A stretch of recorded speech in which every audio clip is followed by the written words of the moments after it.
नमस्ते।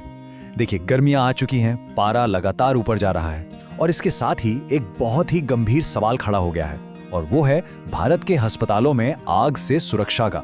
तो आज चलिए इसी जरूरी मुद्दे पर गहराई से बात करते हैं। सवाल बिल्कुल सीधा है, लेकिन यह हमें सीधे प्रॉब्लम की जड़ तक ले जाता है। सोचिए जरा, हमारे अस्पताल जहां सबसे कमजोर मरीज होते हैं, क्या वो जगह सच में महफूज हैं?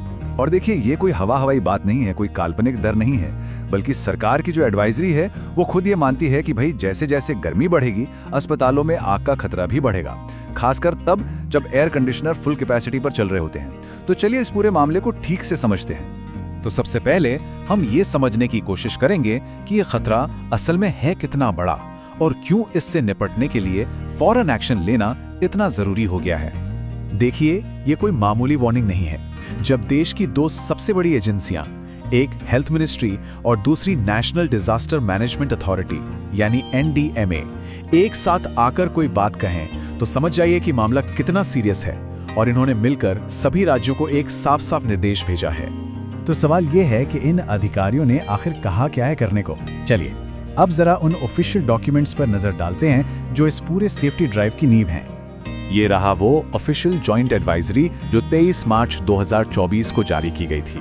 इसे सीधे हेल्थ मिनिस्ट्री और NDMA ने भेजा है। अब इस डॉक्यूमेंट में साफ साफ लिखा है कि सभी राज्यों और यूनियन टेरिटोरीज को गर्मियों में अस्पताल में आग लगने की घटनाओं को रोकने के लिए तुरंत एक्शन लेना होगा।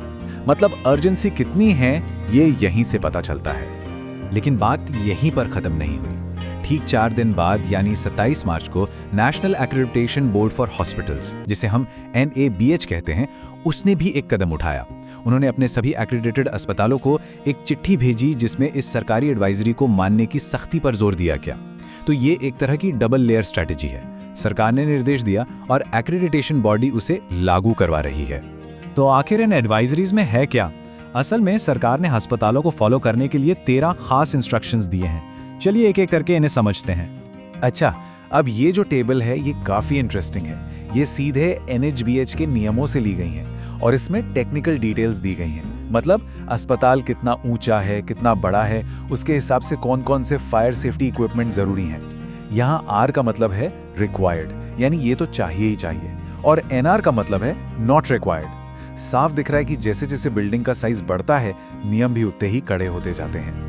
इन इंस्ट्रक्शंस को हम 2 हिस्सों में देख सकते हैं। पहला हिस्सा है इक्विपमेंट और इंफ्रास्ट्रक्चर, मतलब ये पक्का करना कि फायर एक्सटिंग्विशर और हाइड्रेंट जैसी चीजें ठीक से काम कर रही हैं या नहीं। खासकर ICU जैसी जगहों पर इलेक्ट्रिकल लोड का ऑडिट करना बेहद जरूरी है, क्योंकि वहां तो मशीनें 24 घंटे चलती हैं। और हाँ, ऑक्सीजन सेफ्टी, जहां एक छोटी सी चिंगारी भी बहुत बड़ी तबाही मचा सकती है।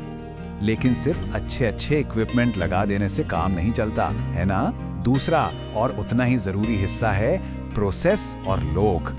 इसका मतलब है कि स्टाफ पूरी तरह से ट्रेंड होना चाहिए, हर 6 महीने में मॉक फायर ड्रिल्स होनी चाहिए और इमरजेंसी में बाहर निकलने के रास्ते यानी एवैक्यूएशन प्लान साफ साफ लगे होने चाहिए। बात सिर्फ सामान रखने की नहीं है, बात ये जानने की है कि इमरजेंसी में उसे इस्तेमाल कैसे करना है। ठीक है, तो नियम तो बना दिए, लेकिन ये कैसे पता चलेगा कि इन नियमों को माना भी जा रहा है या नहीं? बस यहीं पर एंट्री होती है फायर सेफ्टी ऑडिट की। अगर आसान भाषा में समझें तो फायर सेफ्टी ऑडिट एक तरह का प्रोफेशनल हेल्थ चेकअप है बिल्डिंग का। इसका मकसद सिर्फ ये देखना है कि जो नियम कागज पर लिखे हैं वो असल में जमीन पर काम कर रहे हैं या नहीं। ये सिर्फ एक टिक बॉक्स एक्सरसाइज नहीं है, बल्कि ये इस बात का कंफर्मेशन है कि तैयारी पूरी है। अब ये जो ऑडिट का प्रोसेस है, इसके कई इंपॉर्टेंट स्टेप्स होते हैं। सबसे पहले ऑडिटर सारे डॉक्यूमेंट्स चेक करते हैं, रिकॉर्ड्स, प्लान, सब कुछ। फिर वो फिजिकली साइट पर जाकर इंस्पेक्शन करते हैं। इसके बाद होती है असली टेस्टिंग। क्या अलार्म बज रहा है, क्या वाटर पंप्स चल रहे हैं, और आखिर में वो एक डिटेल्ड रिपोर्ट बनाते हैं जिसमें साफ साफ लिखा होता है कि कहां-कहां कमियां हैं और उन्हें कैसे सुधारा जा सकता है। अच्छा, यहाँ पर एक कंफ्यूजन अक्सर लोगों को होता है। क्या फायर सेफ्टी ऑडिट और फायर सेफ्टी सर्टिफिकेट, जिसे NOC भी कहते हैं, एक ही चीज है? इसका जवाब है बिल्कुल नहीं, और इस फर्क को समझना बहुत जरूरी है। और ये अंतर यहाँ बहुत अच्छे से समझाया गया है। देखिए, ऑडिट जो है वो एक प्रोसेस है, वही बिल्डिंग का हेल्थ चेकअप। वो डायग्नोसिस करता है, बताता है कि प्रॉब्लम कहाँ है। वहीं दूसरी तरफ सर्टिफिकेट एक रिजल्ट है, एक ऑफिशियल ठप्पा कि हाँ सब कुछ ठीक है और ये बिल्डिंग इस्तेमाल के लिए सेफ है। तो ऑडिट है डायग्नोसिस और सर्टिफिकेट है क्लियरेंस। चलिए अब आते हैं सबसे जरूरी और आखिरी सवाल पर। क्या होता है जब कोई अस्पताल इन ऑडिट्स में फेल हो जाता है? इसके जो नतीजे हैं वो वाकई बहुत गंभीर हो सकते हैं। तो जब ऑडिट होता है तो सामने क्या आता है? अक्सर ऐसी हकीकत जो चौंका देती है। फायर एक्सटिंग्विशर खाली पड़े हैं, इमरजेंसी गेट पर ताला लगा है, या फिर स्टाफ को पता ही नहीं कि आग लगने पर करना क्या है। सोचिए, ये छोटी छोटी गलतियां, ये छोटी छोटी लापरवाहियां ही किसी दिन एक बहुत बड़ी त्रासदी की वजह बन सकती हैं। और आखिर में ये एक लाइन पूरी बात का निचोड़ है। फायर सेफ्टी ऑडिट सिर्फ कागजी कार्रवाई नहीं है, ये तैयारी का कंफर्मेशन है। जिन सिस्टम्स को टेस्ट किया जाता है असल में वही जिंदगियां बचाते हैं। तो ये याद रखना बहुत जरूरी है कि ये सिर्फ कुछ नियम कानून का पालन करने की बात नहीं है। हमारे अस्पताल महफूज रहें, ये हम सब की एक मिलीजुली जिम्मेदारी है।